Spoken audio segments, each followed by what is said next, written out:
All right, let's go. I am extremely excited for episode 3 now. Episode 3, and we have a very, very special guest. One of our spiritual leaders, one of our best friends. The one and only. The one and only.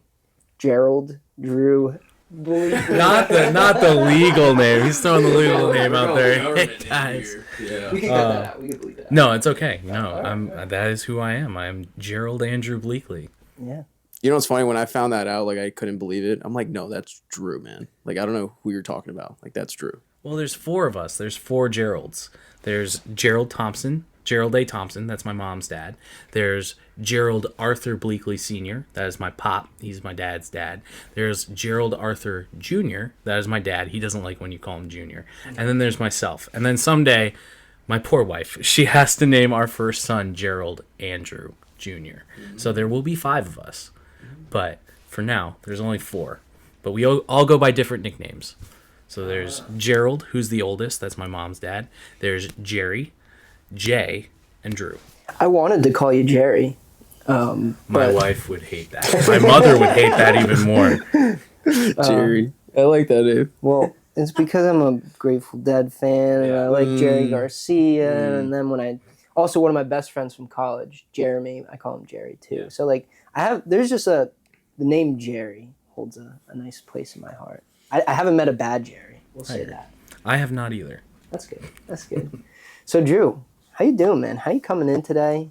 I mean, this is come as you are, so how you coming in? Yeah. I'm good. I've had a good week. Had a very good month so far. I'm looking forward to this holiday season. I know this is going to come out a little later, but I'm very excited about it. Excited to spend time with family, spend time with friends, and really excited to see where our local church is going for this holiday season. Yeah, man. Busy time, right? Extremely. This is our Super Bowl. This is our Super Bowl, and our pastor likes to say that this is our Super Bowl, and I feel it. It's definitely the playoffs going into the Super Bowl, and it's heavy, but it's so worth it at the end of the year. Are you a little nervous at all? Extremely. I think it was actually you who told me this. If you're not nervous for something like a big game or like a big event, if you're not nervous for it, like you're almost like you don't understand the true weight of it in a sense. Peyton Manning once said, "If you're not nervous about playing, the game's not worth playing." That's a paraphrase. Peyton, don't come at me. I was never a Colts fan or a Broncos fan, but I mean, I am a fan of the forehead. It's great. He's not wrong. If you're not excited and you're not nervous about what you're doing, and absolutely the weight of it. Yeah. Is it really worth doing? True. Mm-hmm. Yeah. Tiger Woods also, I think he was talking to a little kid. He was going to go for a little golf tournament. He's like, "Oh, you nervous?" Kid's like, "Yeah." He's like, "Good. It means you care. It means you just care." It's true. Yeah. Good company to be around, Tiger Woods and Peyton Manning. Right? Hall of Famers. Those are some words of aspiration right there. Yeah. So you're coming up on the Super Bowl. Mm-hmm. How is it? So one, what do you do for those who are listening? And then 2, why is it such a, can you explain to those who may be new to this, why is it so important? Sure. So I am the campus director. That's currently the hat that I predominantly wear at Valley Church in Hopewell Junction, New York. And I also am a worship director and a technical director, and I do youth ministry as well. My dream has always been to be a youth pastor. I'm well on my way to getting there. Got to finish out some classes, get the ordination out of the way. All of that's just titles. We'll talk about it more, but I am a minister. I'm a child of God first and foremost. But I mean, that's essentially what I do, among other things. I'm also a local football coach for Dover High School from time to time when I can make that happen. With the youth ministry thing, it's a little harder, but I just loving on kids in the most not weird way possible. My mentor always told me it's only awkward if you make it awkward, and I like making things awkward.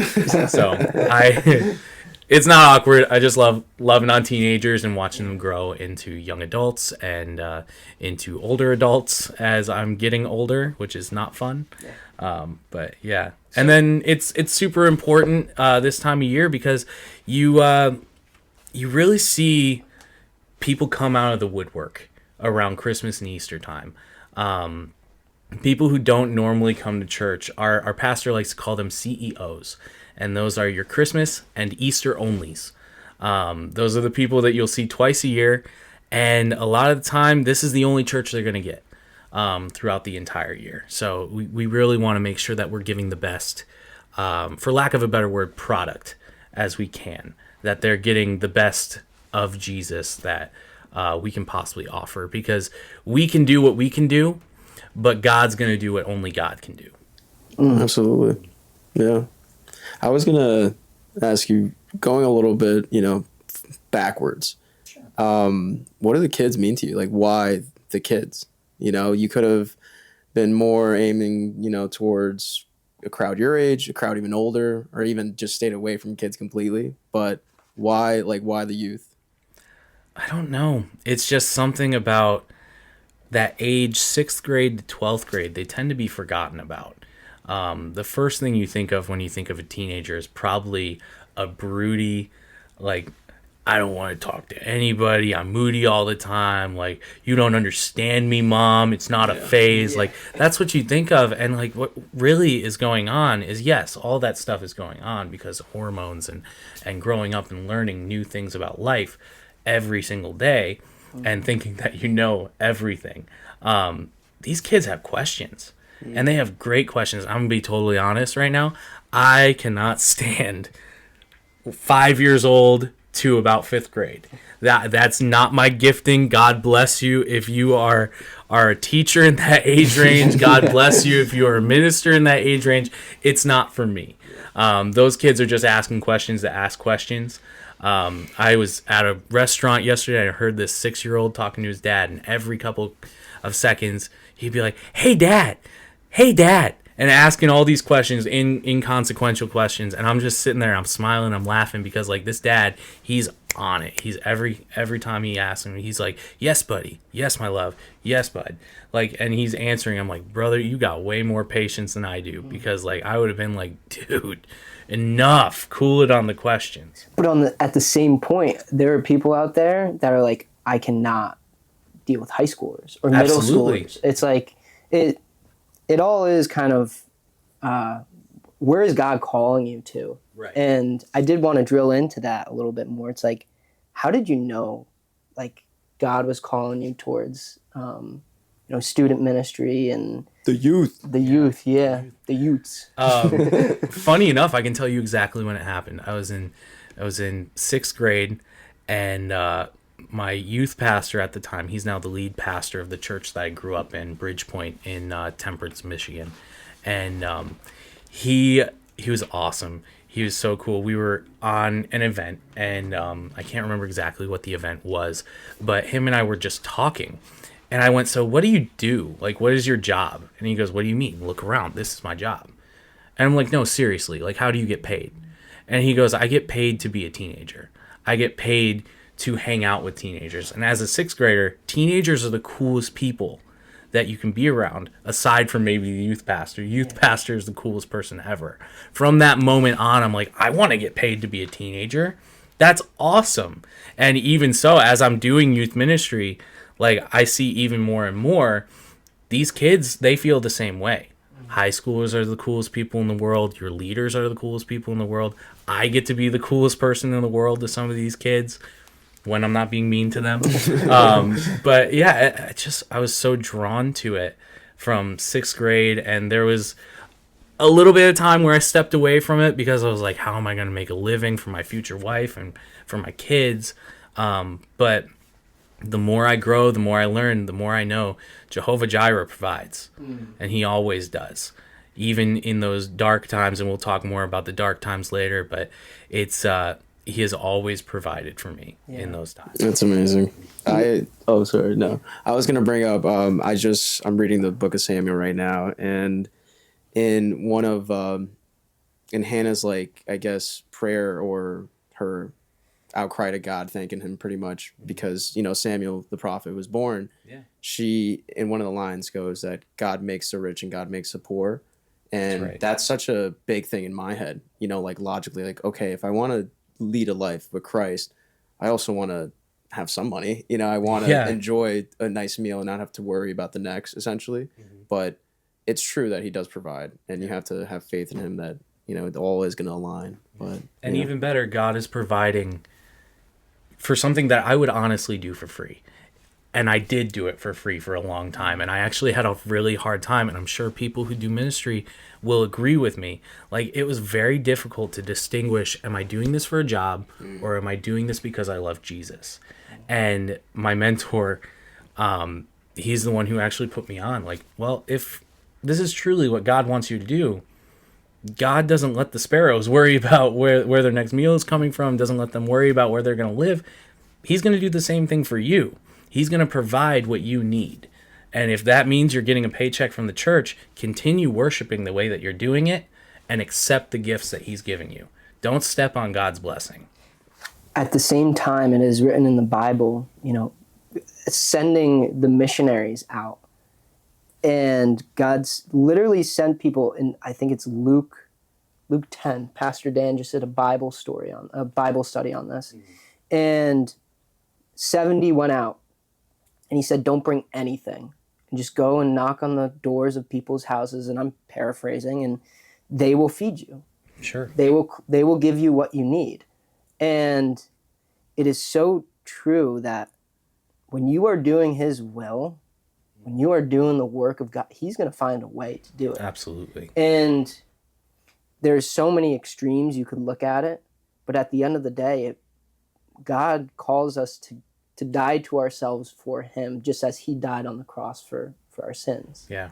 And when we die to ourselves, the freedom that we're given, that is what it is to be rich. Absolutely. Rich in life.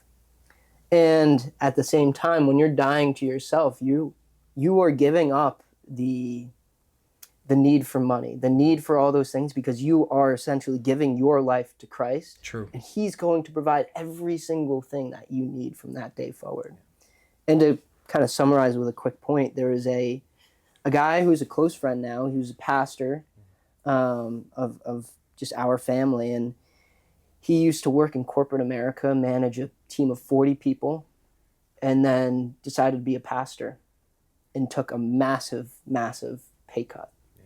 And he said, you know what, it is so funny how even as I left and I'm starting to make less and less money, how God is providing so much more. And it's beautiful when you make that, okay, God, like, you're going to control everything that's going to come into my wallet, and what happens, happens. Yeah. I love that word you use, freedom, because that's exactly what it is. Yes, I was doing my job for free, but when I'm getting that paycheck and I'm getting that blessing from God, what that provides not only is just, you know, comfort in the fact that I'm being taken care of, but it provides freedom to do my job even more. When I'm getting that paycheck, I no longer have to do my second job. I can now focus full time on ministry. And let me tell you, even when you're in part-time ministry, it's a full-time job.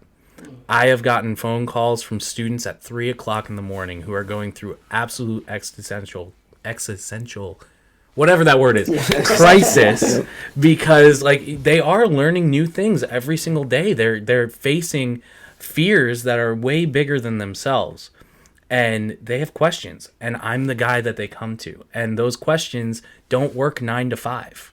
They work 24/7, even 25/8 from time to time. And they don't take holidays either. You talk about this forgotten, you know, for the age group that you kind of teach from 6 to 12, right? Yeah. And you use that word at the beginning where it's like, oh, the forgotten. You know, growing up, it's felt like that for me at times. Even having, you know, during that time, my mom in church, because she was trying, you know, thankfully, you know, I come from a household, again, we've talked, where Jesus was included, but truly walking with him like myself, no.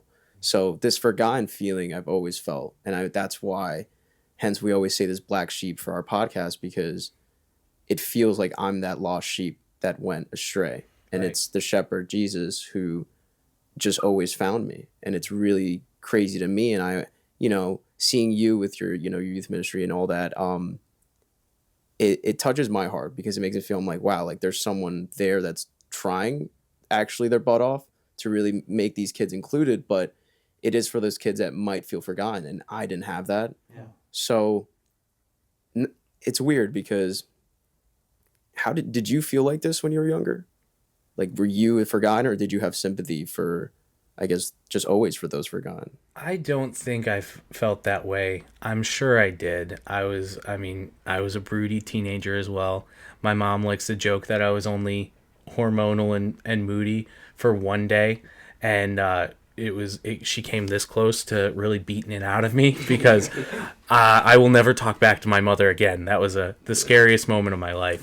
But no, I don't think I ever felt like I was forgotten. God has always given me an outlook, and it's like anything else. Dylan, you're wearing contacts right now. I don't know if that's like, oh, you're not wearing contacts? Can you see me? You're a little blurry. Okay, but like I'm saying right now, you can see me. I'm a little blurry. When you put those contacts in, or when you put those glasses on, that lens that you see life through is so much clearer. And God has given me a pretty clear lens on kind of like how things are, and I tend to be a little bit more forgiving. So when I was forgotten, yeah, maybe I was forgotten, but I also could see, oh, their focus is over here. Don't worry, it's going to come back. I've never really felt forgotten, which is great. Not until I got to college, like college age. I never went to college, but when I got to that age, that's when I started to feel forgotten. But this drive, for you, again, it can be flipped, where it's, oh, I can't handle high schoolers, like just how Dylan explains. And then some, it's like, oh, I can't handle the younger kids. Your motivation to constantly help these kids that quote unquote can be forgotten, to give them the answers to questions that you might have had, or just those taboo questions that kids don't really get to have. Where does that come from? Like, where does this, like, besides you having a love for Jesus and wanting to resemble him, because you can follow Jesus and not be in youth ministry. You can do so many things for Jesus, right? Of course. This love and constant motivation, and I love saying the word, like this stamina, like for the kids, like why? It just fuels my tank, man. You know how sometimes you do something and you do it so often that you tend to run on empty.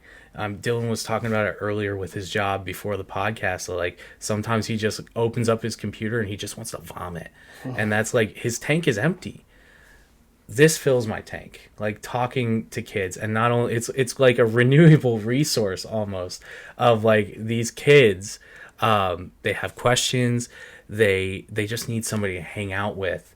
That fuels my tank. Sure, it empties it a little bit at a time, and I definitely need my time to go back and hang out with my wife and my cat, and like really just kind of like, get time for myself. But it's compared to the other jobs that I did, and I've had plenty of odd jobs, jobs that you guys don't even know about, that were very weird, that just drained my tank. This is just something that I can do and never get burnt out on.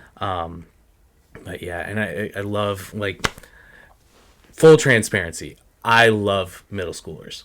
If we really want to talk about the forgotten age, 6th to 8th grade, that is the forgotten age. And I always tell people, like, I get it. They smell bad. They say really dumb things, really uneducated things, but so do I.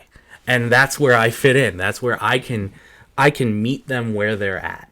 Yeah. And then as a leader, I can lift them up and I can show them the way. Yeah. Because I have been lifted up by leaders in the past, and they have showed me the way. And I am now able to do that with these kids. So I want to zoom back into your, like in college, you felt like that was the time you were forgotten. And why do you feel that way? Did you feel more forgotten by, family, friends, or do you feel like that was also a time where maybe you're more spiritually distant from Christ? And did that have a factor in it? that was the time where I felt like God had forgotten about me. And subsequently, so had my family, so had my mentors. Looking back and again, putting on those lenses of seeing what was actually going on, that wasn't true at all. God was closer to me in that moment and in that time frame than he had ever been before, and my family was closer, but I had made that distance. That was something that I did to myself, and I tried to really kind of take that God-sized hole in my heart and fill it with other things to like push him out. And every time I try to push him out, there's a voice, and it's, you can't get rid of me. I'm here. I love you enough that I'm not going anywhere. I bankrupted heaven for you. So Why'd you push him out? Like, why? So it was a very rough time from the time that I was 17, really 16, going into 17, up until I was about 18, 19 years old. And during that time, I was dating and then got engaged to this amazing young woman who has since passed away. She's really the reason that I have such a strong faith, because if she didn't have a strong faith and she wasn't that leader that I needed in that time, I don't think I would be sitting in this seat today. I don't even think that I would be on this planet today.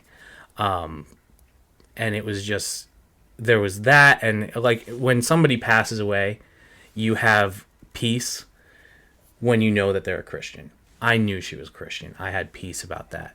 Around that time, my family also started doing foster care, and my little brother was taken from us due to issues with a flawed system.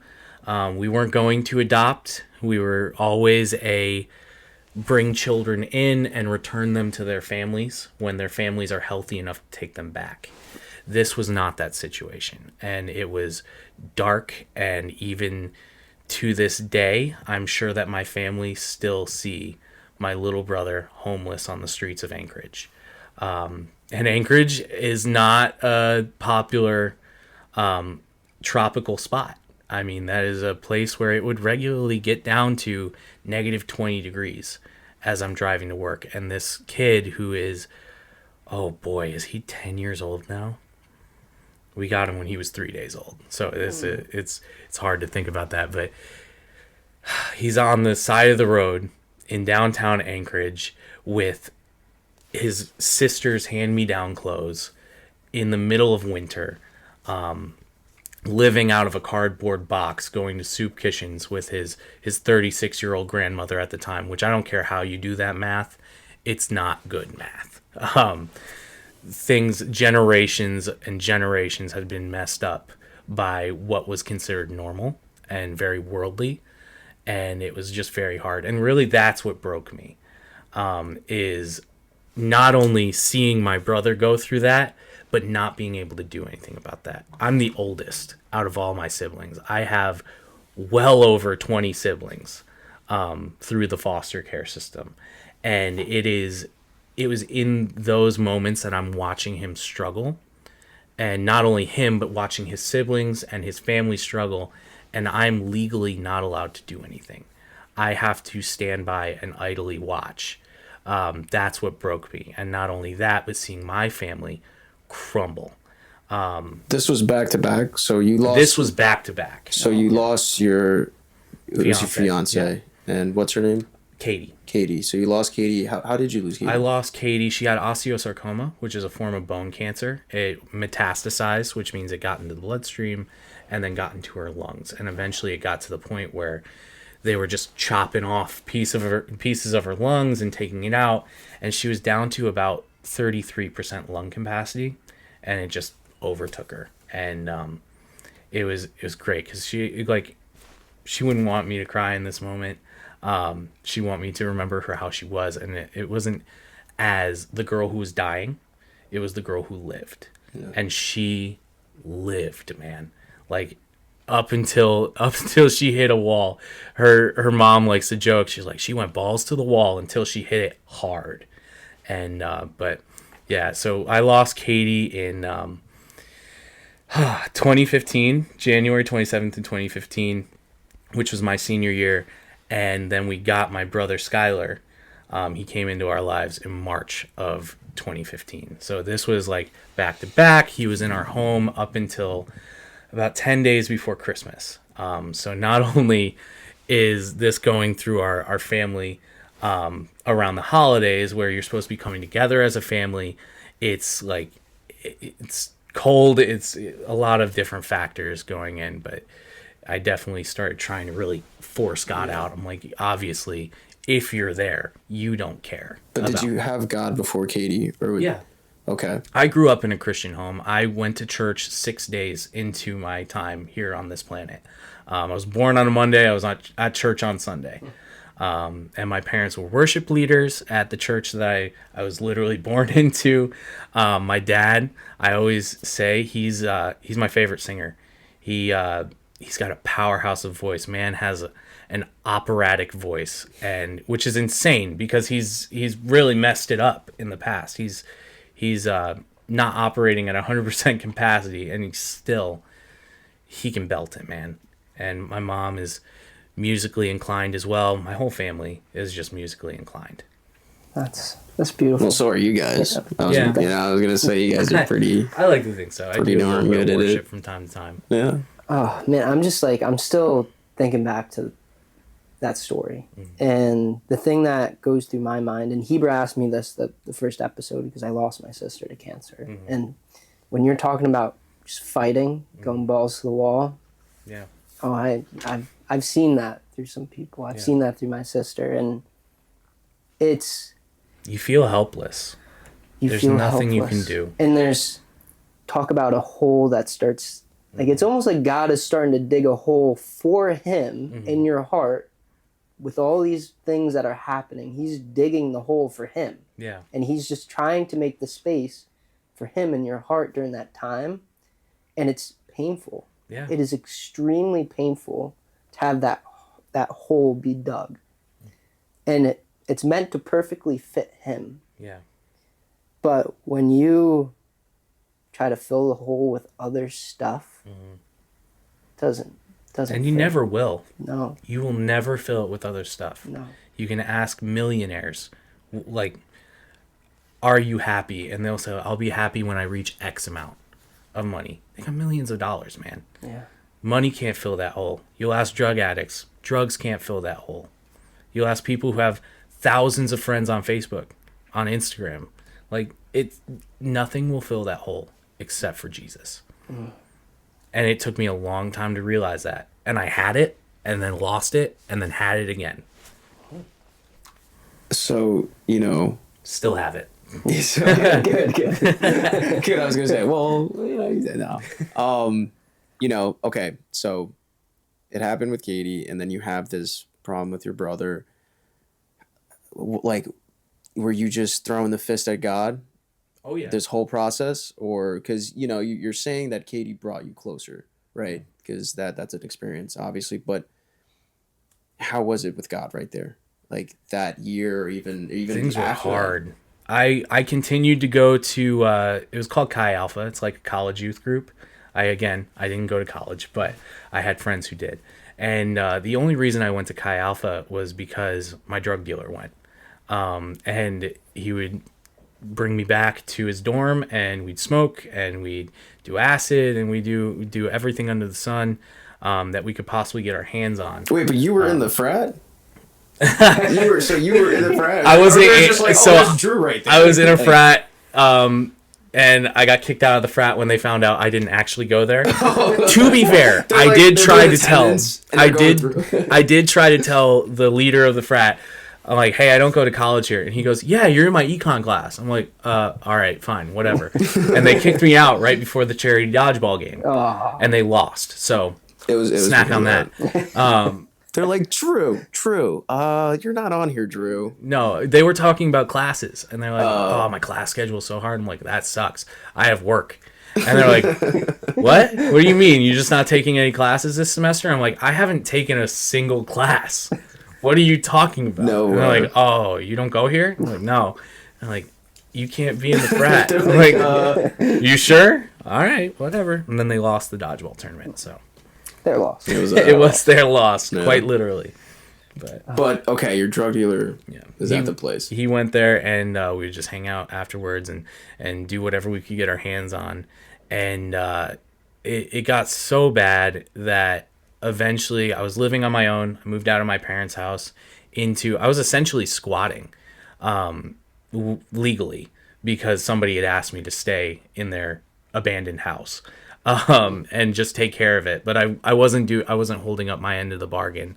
It was myself and this cat that I named Blue because he smelled like blueberries, because the person who was living in there before, they had this blueberry vape that they would just blow on the cat. So this cat just smelled like blueberries all the time. But it got so bad and things were so horrible in that quest to fill that God-sized hole and to push God out of it. I was trying to fill it with sex. I was trying to fill it with drugs. I was trying to fill it with meaningless things that will never have substance compared to what God can give you. And I got so distraught by it that I went into the bathroom. I was crying. I don't cry often. I'm just crying looking at myself. I was so disgusted at what I saw. And I they abandoned this house. There was a ton of pill bottles. I literally took every possible pill I could find, and I made a big slurry of it, and I just downed it. I'm like, if I wake up in the morning, God, that's your sign. Like, that's your sign to me that I was meant to be here. And I woke up in the morning. I woke up that next morning an hour late for work, and my mentor was my boss. He was my youth pastor growing up, and he was my general manager at the coffee shop my church owned that was nice enough to give me a job that I didn't deserve. I was a horrible employee. Horrible. I would just break every rule. My mantra was better to ask for forgiveness than to ask for permission. So flawed. Don't do that. Been there. Yeah, absolutely. And he calls me into his office, and instead of yelling at me, which is what I deserved, he gives me a hug, and he tells me, you are loved. You are cared for. Wow. And I'm worried about you. And later that day, my dad, who I hadn't talked to in about 3 months at that time, he calls me and he goes, I'm taking you to lunch. We're going to Red Robin. I love Red Robin. Bottomless fries. I'm all about it. And he sits me down and he goes, I don't care what you've done. You're coming home. And you don't have a choice. And he doesn't realize how much that saved me. My dad and I, we don't get deep often. We're very Midwestern people. We cover our feelings with beer and cheese. And but he saved my life that day. My spiritual father, my mentor, and my earthly father, they saved my life that day. And I moved back in with my parents. I was still struggling. How old were you when you moved back in with your parents? I was 18. I was turning 19 in a couple months. Oh, so you were out on the street. Yeah, it was February of 2016, 2017, one of those. And my small group leader at the time, of Chi Alpha, it was Guys Being Dudes was our small group. And he pulls me aside and he goes, there's something up with you. And I just can't place it. What is going on? And I told him, I don't know, I'm just struggling. And, I don't know if I'm angry at God because, you can't be angry at God. And he goes, no, you absolutely can be angry at God. And he points me in some directions of the Bible where even Jesus was on the cross and he's crying out to God, why did you forsake me? Why would you leave me to die like this? And I'm like, wow. So I can be angry at God. And he's like, here's what I want you to do. I want you to drive up to anywhere, your happy place. I want you to drive up there and I want you to have it out with God. And I remember it was February. It's freezing. I'm in shorts and a t-shirt. I drove up to Flat Top Mountain, which is, you're probably imagining it in your head. It's a mountain with a flat top. And I drove up to the parking lot. It's February. It's freezing outside. And I got out and I just started screaming into the sky. I had a absolute bout with God. And I didn't hear a physical voice by any means, but what I did feel was a very close voice inside of my body. That one was telling me, I've been here this whole time. You've been pushing me away. And you can't push me away. I'm too big for that. And I'm bleeding because I'm screaming and it's so cold. I'm spitting out blood. And it got to the point where God is like, all right, you done? You get it all out? I'm like, yeah, I got it all out. He's like, here's what I want you to do. I want you to take 2 years, and I want you to know who you are. I want you to know who I made you to be. And it took and he told me, he's like, in those 2 years, I'm going to teach you who you're meant to be, and I'm going to give you everything you've ever desired at the end. And 2 years after that, and my wife hates it when I say this, 2 years after that, and 2 days after that, 2 years and 2 days, I had a job offer from my church to quite literally come up with youth games. That was my whole job, and they paid me 18 hours, more than I've ever been paid in my life, to do that. And then 2 years and 1 month after that, I met my wife.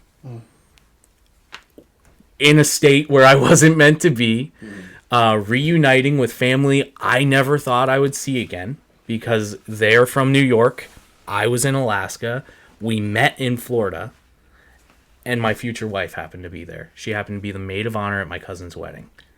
Wow. God is so big, and he knows exactly what he's doing. And in that time, I learned I don't need to do drugs. I don't need to drink. I don't need to have meaningless sex to achieve what God has called me to be. Because what God has planned for me was so much bigger than what I had planned. And I shouldn't have even been there. That should have been the end of Drew. You were the sheep. Yeah. And you had your father, Abba Father, your spiritual father, and your actual father. Yeah. All in the same day call you, come to you. Yeah. Leave the 99 for the one. And you let that happen. Yeah. And the thing is that God was always, as you were saying, he was always. He never left. He was always. The funny thing about sheep is you have to trim their wool, or else they will go blind. They will not be able to move. And I feel like God needed to trim me, and I wouldn't let him. And finally I let it happen. He trimmed my eyes, and I could see. I could put that lens back on. And he trimmed all around my extremities, and I was able to just move. And I could move so much better than I could before. That's beautiful. That's beautiful. I love sheep, man. Yeah. I love them. I think this is a really good place to just give our cameras the rest that they need, give ourselves kind of the mental, just... I almost refresher. broke Dylan. I'm sorry. Yeah, I'm over here. I am a little broken. And we're going to come back and just talk about how what God brought you through and what God has done through you through those times and how it all comes back today. And we're excited to get into that. But take a break, and we'll be back in a little bit. How's it going, Kaya listeners? We hope you guys are enjoying this first part of this episode this season, and we're dropping new episodes every Monday and Wednesday for you guys. If you haven't already, please like, subscribe, and share.